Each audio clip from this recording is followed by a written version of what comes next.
Ooh.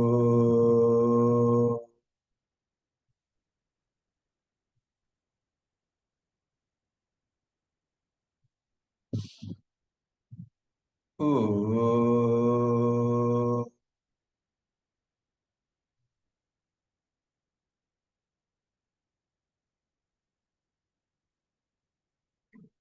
Om Shri Ganeshaya Namaha.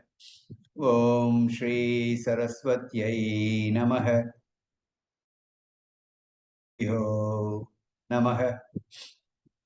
Sadashivasamarambham Shankaracharya-madhyamam Asmadacharya-paryanta Vande Guru-paramparam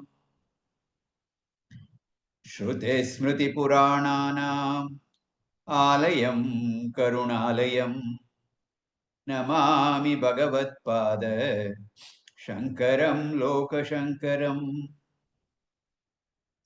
Shankaram Shankaracharyam Keshavam Badarayanam Sutrabhashya Kritav Vande Bhagavantav Punah Punah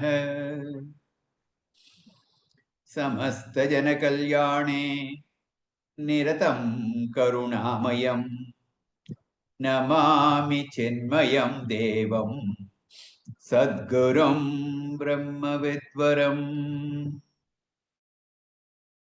Brahmavidvaram Om Sahana Bhavatu Sahanau Bhunaktu Sahaviryam Karavavahai Tejasvinavaditamastu ma Vishavahai Om Shanti Shanti Shanti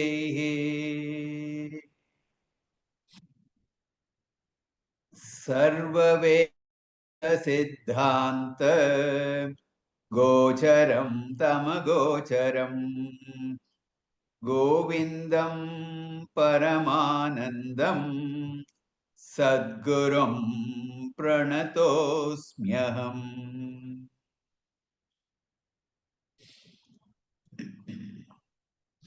Hi. Last class, we were seeing how a kind, compassionate guru responds when a qualified, sincere student, that sincere student is distraught, really suffering, and he approaches the guru and describes what he is suffering from, and he seeks relief from that samsara dukkha. So when such a student comes to the guru, immediately the guru, being so compassionate, says, Ma paishtya vidvan tavanasti apaya samsara sindhoho tarane asti upaya yenaiva yata yatayosya param tameva margam tamardish nirdishami ma paishtya. And he calls him vidvan. Oh, the wise one, he says. Immediately congratulates the student. Of course, he has observed how sincere he was.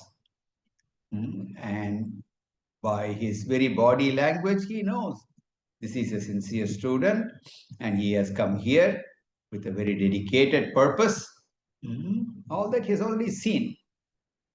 He is endowed with enough sadhana chaturshay sampatti to start this. So he immediately says, fear not. You come to the right place. There is a way to cross over the ocean of samsara that you are struggling with right now. And I shall teach you. I will give you the way. I'll show you the way. What is this path?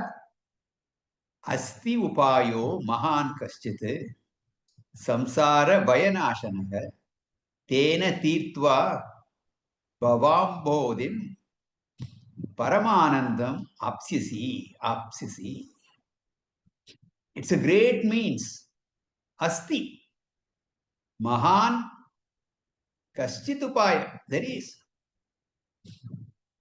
a great means. Samsara vayanashanah. It will destroy the fear of samsara. Tena tirtva, crossing which you will attain the supreme bliss. Paramanandam apsyasi. You will gain that. And what is that means? He says, Vedantartha vicharena jayate. Jnanam uttamam. Tena atyantika samsara dukkha nashah bhavati anu. That means that path is Vedanta Vichara, Vedanta Artha Vichara, inquiry into the central theme of Vedanta. Mahavakya Vichara, we'll see all that. And when you do that, and you gain that knowledge, following the gain and assimilating that knowledge, samsara dukkha nashaha bhavati. The sorrows of samsara will be totally destroyed. Totally, along with the roots. Once and for all, you can get rid of your problem. Don't you worry. So he has given the assurance. And now we continue. We have seen up to this in verse 45. So today we continue with verse 46. What is that? Shraddha Bhakti Dhyana Yogan Mumuksho. Shraddha Bhakti Dhyana Yogan Mumuksho. Mukter Hetun Bhakti Saksha Shrutergihi. Mukter Shrutehi. Yo vayete svatishtyatyamushya. Yo vayete shvevatishtyatyamushya. Moksho vidya kalpita deha bandhat. Moksho vidya kalpita deha bandhat. Shraddha bhakti dhyana yogan mumuksho. Mukter hetun bhakti saksha shrutergihi. Yo vayete shvatishtatyamushya. Moksho vidya kalpita deha bandhat. So here in this verse 46, the previous shloka is further clarified. And in this verse, Shankaracharya says, this remedy is not something I came up with. No, this is not my personal invention, new and improved. No, he doesn't claim that. It's not my personal philosophy or anything like that. See, when it is someone's personal view, you have to take it with a pinch of salt. Because it's not sure whether it will work or not. And these days, there are so many self-proclaimed gurus are there. They all come up with their theories and various things are there. So you have to be careful. Even if it's going to work, we do not know what the side effects are. It may relieve your symptoms, and in the process have serious side effects. All that is there. So something needs to be time tested.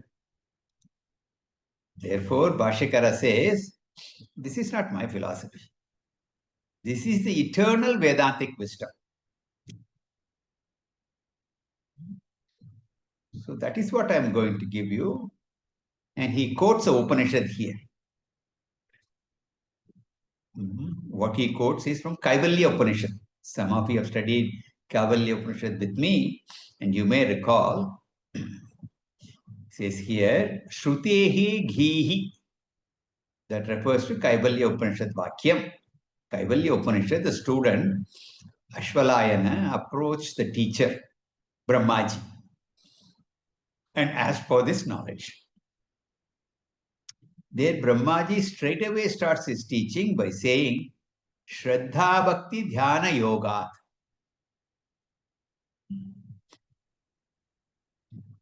Right in the beginning of Kaivalya Upanishad, you will find this mantra. Shraddha Bhakti Dhyana Yoga. Through Shraddha, Bhakti, and Dhyana. Now, these are the three means for knowledge, three steps. Therefore, Muktehe Hetun Bhakti. That Kaivalya Upanishad Vakyam, that mantra says that these three, Shraddha, Bhakti, and Dhyana, are the means of liberation for Mumukshoho, for the seekers of liberation. This has to be repeatedly added because majority of people are not seekers of liberation. It's only for mumukshus. The majority of people, their top priority is either artha or kama. They want security, they want comforts, pleasures, or maximum dharma. Dharma, punyam. They want to gather, do some good noble deeds, gather punyam, so that they can enjoy the comforts in the higher worlds. That's what most people aspire to. But then there are a rare few who seek the Parama Purushartha, moksha.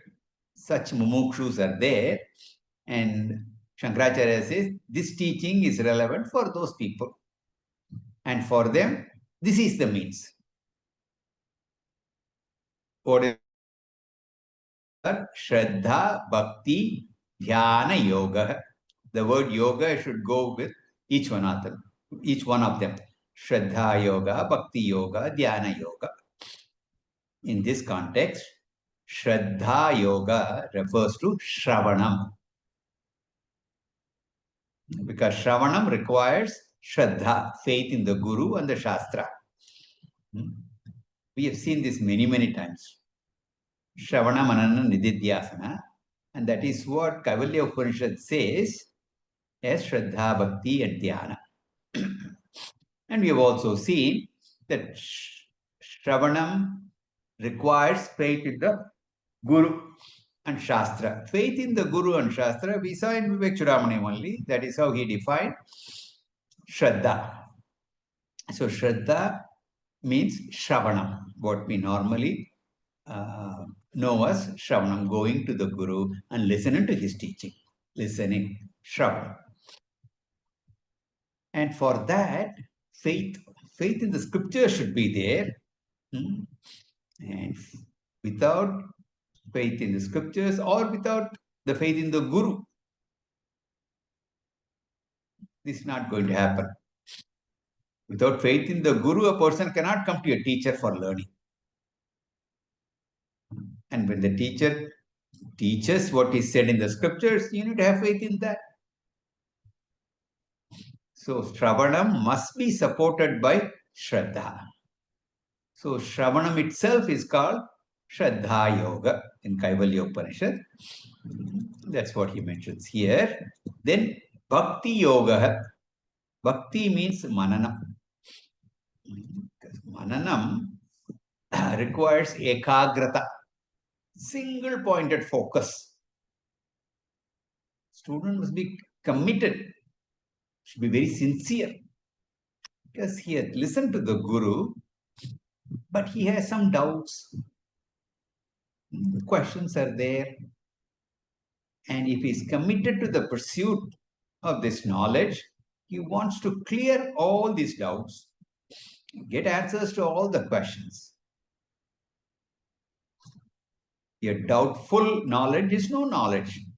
Something is riddled with doubts and questions. It's no knowledge. It is ignorance. Therefore, someone who has this focus to know the truth will undertake this manana. And bhakti also requires single-pointed devotion. So that is what we call bhakti. Dedication. So here it is a dedication to the scriptures and the guru and his teachings and all that, the knowledge. The idea is, suppose I find not acceptable to me, doesn't seem logical. I have a hard time swallowing what is said. Find it difficult to follow that. If I do not have reverence to the scriptures, what will I do? If I don't have respect for the teacher, what will I do? I will say, the scriptures are wrong. Doesn't make any sense to me. So, Shastra is wrong. Doesn't make any sense to me. So, the Guru is wrong. But on the other hand, if I respect, if I have reverence for the scriptures, I will never say the scripture is wrong. I won't say it is irrational, illogical, unscientific, and all that.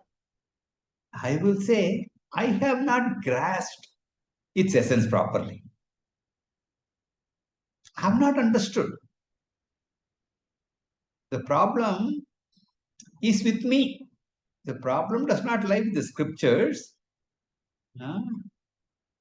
I have difficulty in understanding, so I will put forth the effort, all that is necessary to understand very clearly the why of it also. I know what it says. After Shravanam, I know what the scriptures say, but I can't accept it. So I have to take steps to understand very clearly, clear all the doubts. So again, I will inquire. I will do the vichara. You land up with the same problem. You're not able to accept. What do? Again, inquire. So you go on doing that until you understand it properly without any doubt, without any questions. And when you understand everything properly, it will not be irrational at all. It won't be illogical at all. And you have to continue until that happens. This reverential attitude of questioning my understanding rather than the scriptural validity is what is called pramanya buddhi, acceptance of the validity of scriptures, being devoted to it. That is called bhakti or mananam, as we have seen elsewhere. See, the scientists, the material scientists, they accept the sense organs to be valid. Okay, they're always doing experiments and they are seeing things. And they never question the sense organs. Now, when I say sense organ, just not the eyes are seeing with sophisticated equipment. So those instruments, and finally, whatever the equipment measure, that is just an extension of your sense organs. So the scientists accept that validity. There again, if sometimes the equipment need to be calibrated right, these are all machinery after all, and he would take all the precautions and make sure it's really measuring what it is measuring and all that. Scientist does that, but he has the shraddha in the equipment, in his sense organs, and that is the right means and all that. So a scientist accepts sensory data as valid unquestioningly. In the same way, the Vedantin accepts the Upanishadic statements as valid as valid as the perceptual data of the scientists. So that this kind of analysis of the scriptures with this attitude is called manana. That is the second step. And the last one is dhyana yoga, which is known as nididhyasana. The word itself is the same word that we are all familiar with. Therefore, Shraddha Bhakti Dhyana Yoga means Shravana Manana Nididhyasana. And all of them put together is what we call Jnana Yoga. So the three-step Jnana Yoga, Kaivalya Upanishad is presented as a means to moksha. Then the question is, naturally, if Shravana Manana Nididhyasanam, that is the Jnana Yoga, is the means of liberation. Jnana Yoga alone is the means of liberation. Why should the scriptures talk about Karma Yoga and Upasana Yoga and all that? Are they all just irrelevant? Why should the scriptures talk about so many religious disciplines? Yajnadana Tapa. Brihadaranyaka Upanishad talks about Yajnadana Tapa.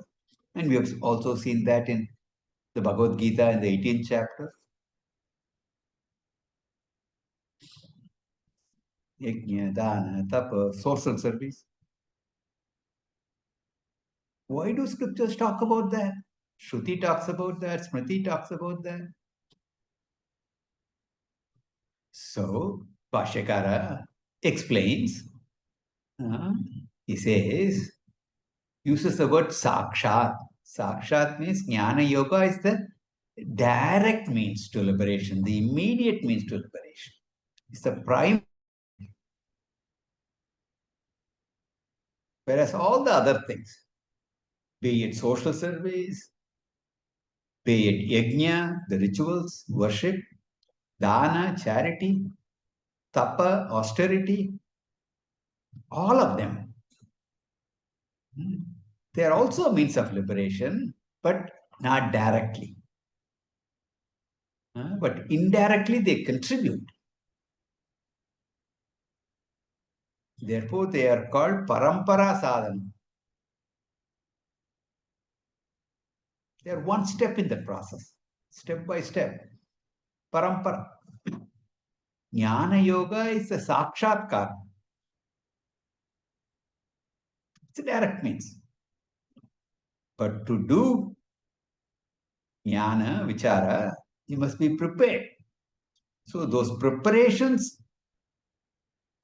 are through karma yoga and upasana yoga, etc. So that is a must.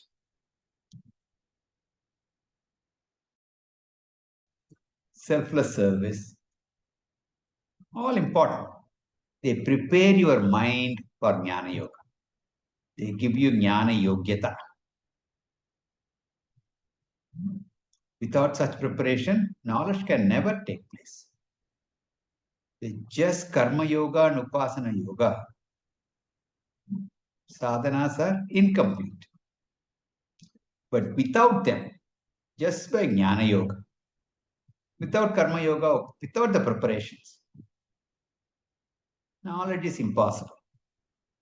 So all three are required.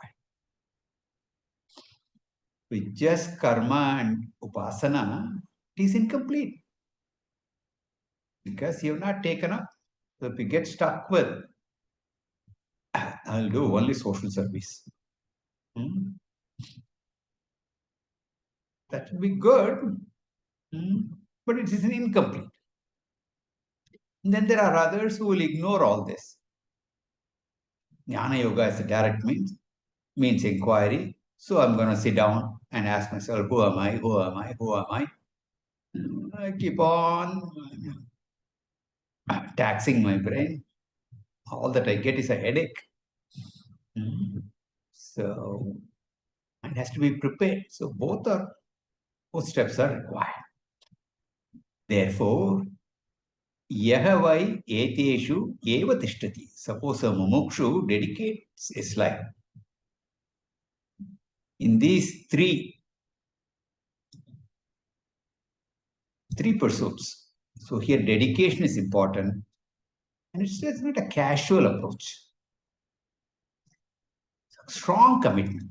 Strong commitment should be there. That becomes primary, top priority in life.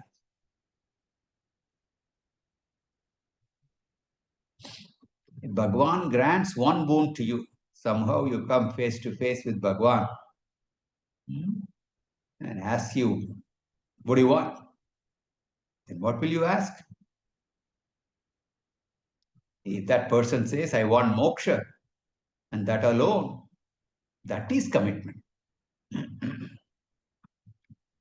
If the commitment is not there, we don't say that person is a bad person or an evil person. No. Shastra does not criticize him, belittle him. Shastra just says you are not ready for moksha, that is all. Therefore, here he says, Yahavai eteshu eva tishtati. He lives his life, stands for this pursuit alone. Totally committed to that. That is why in those days, they used to take to sannyasa ashrama, which was in our culture. It's still there, but fewer and fewer people are. Exclusively, sannyasa ashrama was dedicated for the pursuit of knowledge alone. The society also understood those people. The society did not criticize them. They didn't say, you say you are a sannyasi and you do no work. You're not contributing to the society. No. They did not criticize like that. He clearly indicates what his pursuit is. Now, wearing that kashaya vastra, the ochre robe, immediately he declares this is what he is committed to. Considers moksha as important.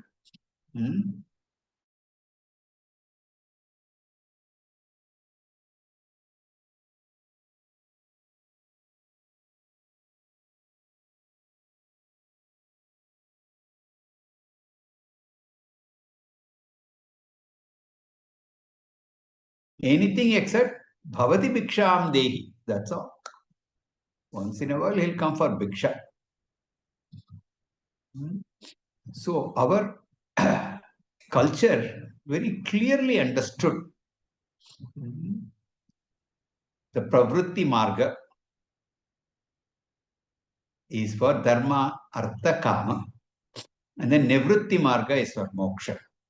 So those who are following the pravritti marga, productive citizens of the society, they did that and they supported the sannyasis who are in the nivritti marga. They have given everything up on pursuing the spiritual goal, moksha alone.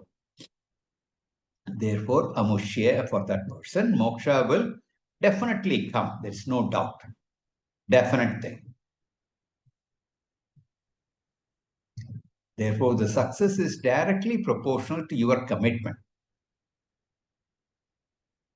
Success does not depend upon any other unpredictable factor. Be committed to it, doggedly pursue. You will succeed. Therefore, moksha avidya kalpitat dehabandhat, freedom from attachment to the body. Avidya kalpita, purely, totally projected by ignorance only. For deha abhimana, identification of the physical body to go away. I did not destroy the body. Okay. I should not have abhimana to the body. So destroy the body. No, no, no. I have to only drop the Deha Vimana. Understand that the physical limitations belong to the physical body. I am not that body. I no more feel physical limitation in sleep when I'm not identified with the body. I even have an experience of what is it to have no identification with the body. The physical limitations are felt only in Jagrat and Swapna, the waking and dream states. All the limitations are dropped in Sushupti, deep sleep. So this body, its limitations, etc., they are only an incidental thing that is associated with me. So all that I have to do is to drop that identification, Deha Abhimana. And that is in your hands. Therefore, whoever practices this through Shravana, Manana, Nididhyasana, such a person can get out of avidya kalpita deha bandha, the sense of ignorance, projected identification with the body, can give it up. And through that, you can definitely gain more.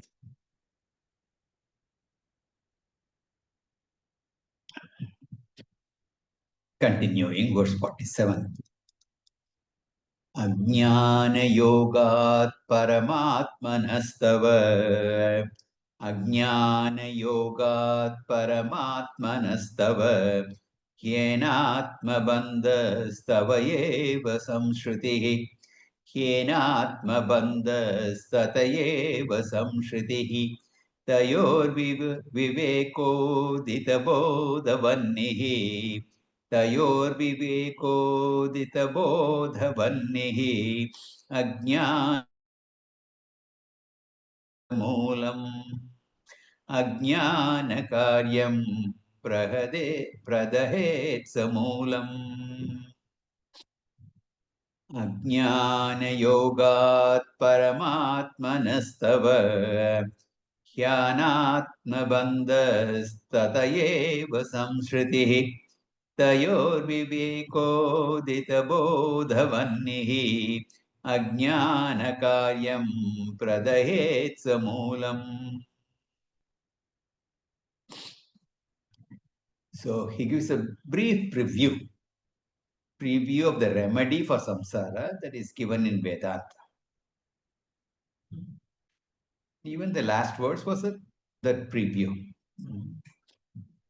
Here he also says, very kind of introduction. It's a trailer preview. What's the course of treatment? And of course, this will be elaborated in 500 plus verses. This is verse 47. And if you remember, I said there are 581 verses in Vivekacu. So more than 500 verses are still left. And all that will elaborate on this. There are two steps in this treatment. The first step is understanding that an individual is a mixture of two factors based on the Upanishadic teaching only. What are they? This is not based on any science. The Upanishad alone represents, or the Upanishad presents the individual in this fashion. Science will talk about so many things, the anatomy of the person, the various organs in the body, and how they all function, how the heart functions, how the lung functions, how the brain functions. The paradigm is different.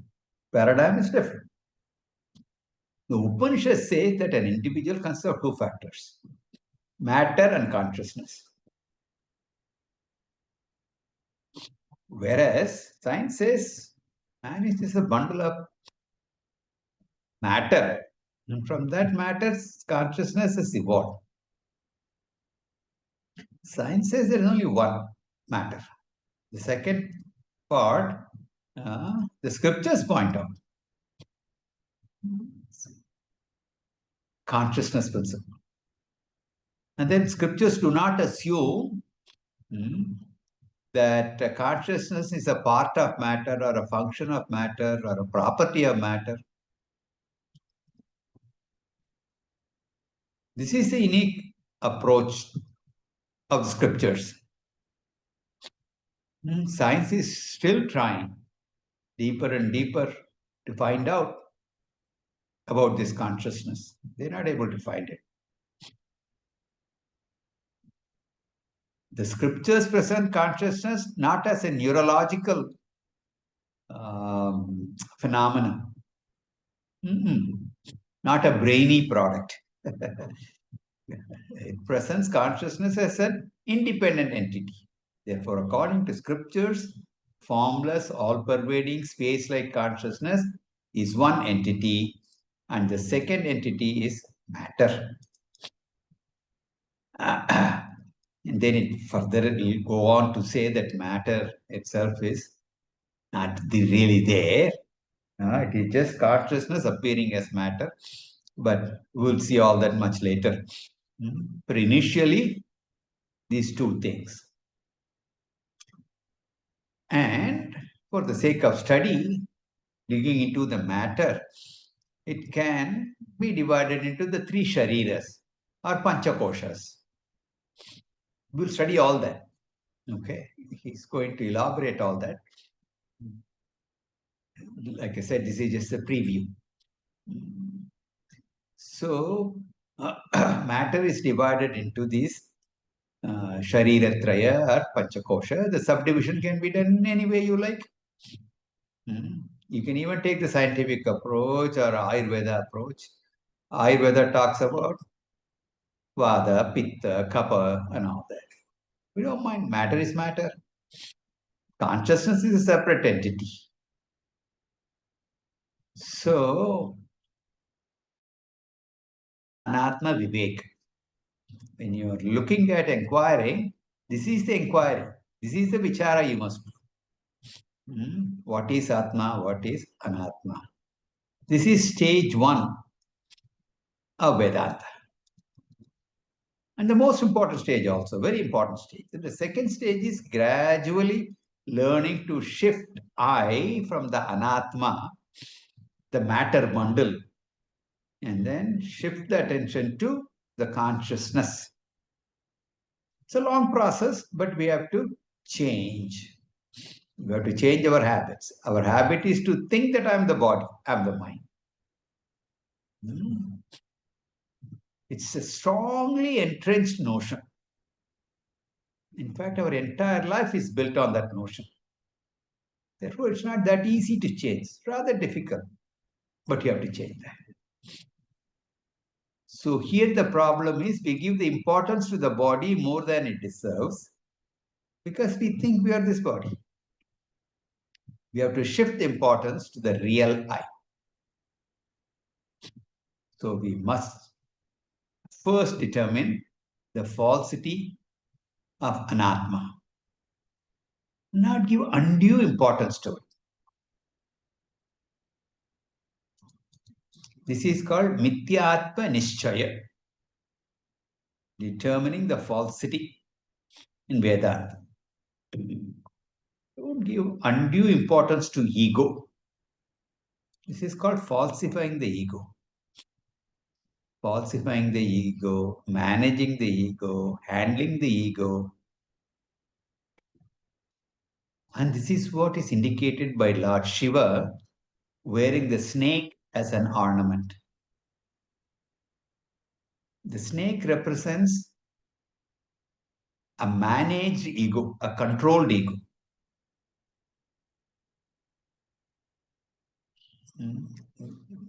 The snake is poisonous, venomous, and all that.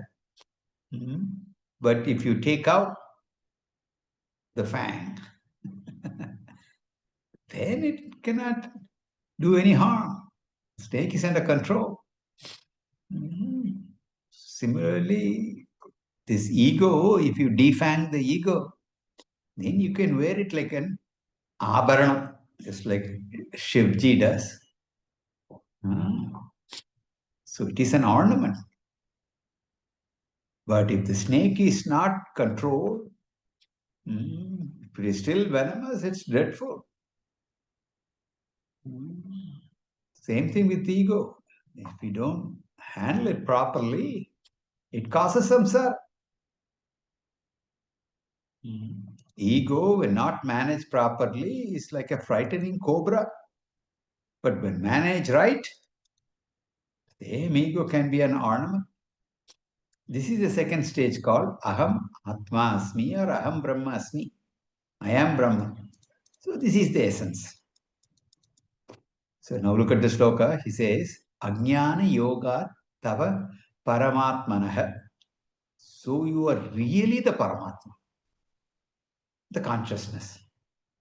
You are really the consciousness, not the body. It's not that you have consciousness. You are independent. According to Vedanta, you are consciousness. But now what has happened? Anatma bandha. You are tied down to the body. You are tied down to matter. You bound to anatma. It is a wrong identification. Anatma bandha. Getting bound to the not self. It is called error. Mistake. You have mistakenly taken yourself to be matter. That is called Deha Vimana. And that is caused Ajnana Yoga. That is caused by Ajnana Yoga, purely because of your association with ignorance. Unfortunately, the ignorance has been there right from birth. In fact, the very birth is because of the ignorance. As I am born, I find I am born.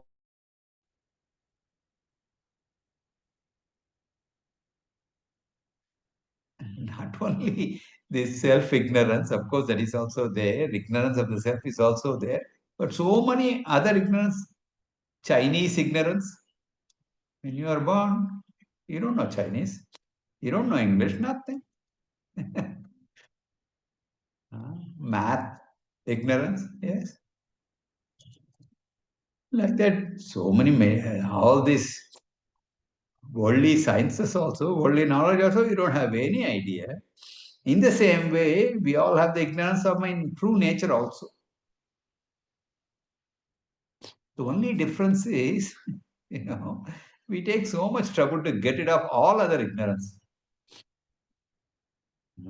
If you don't know English, you start studying.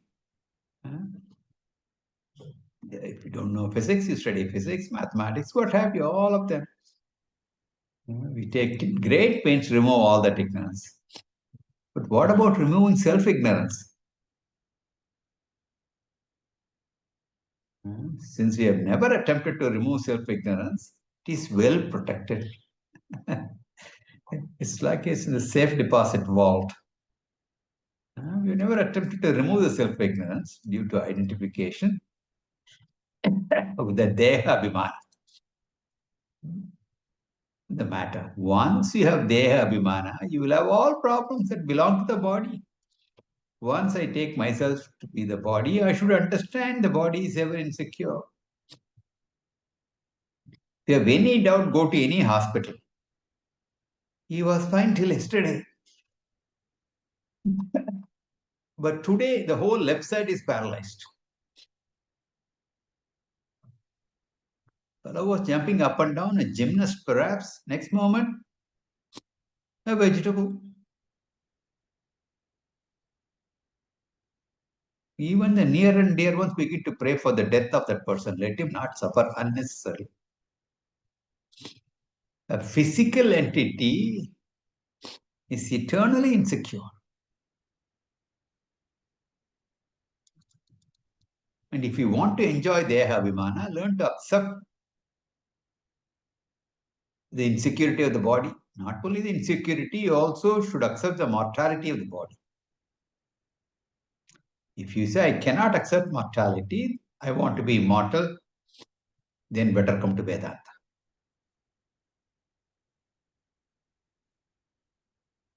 If you don't mind mortality, you don't need Vedanta.